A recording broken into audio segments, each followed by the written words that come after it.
5 জায়গায় কচুরি পার্সেল হবে।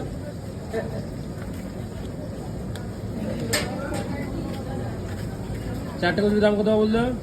20 টাকা। আর আলুদম দিলে? 20 টাকা। আর সঙ্গে একটা ডিম সিদ্ধ বা ডিম কষা নিলে? সিদ্ধ দাম কত, ডিম কষা দাম কত? সিদ্ধ 10 টাকা। সিদ্ধ 10 টাকা। হ্যাঁ। আর ডিম কষা? ডিম কষা 15 টাকা। আর chilli chicken? Chilli chicken 2 piece 40 টাকা। হ্যাঁ। আর যদি 1 পিস নিতে যায়? তাহলে 20 টাকা দেবো। ঠিক আছে। আর ঘুগনি দিয়ে কচুরি খেলে? 20 টাকা।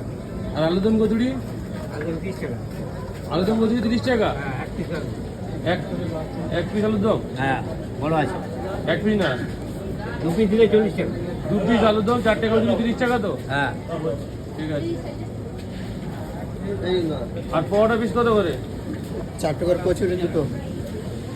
হ্যাঁ, 2 জায়গায় 4 টাকা। হ্যাঁ? কত? 40 টাকা। বাবু পরোটা পিস কত করে? দাঁড়া, এখন দাঁড়া।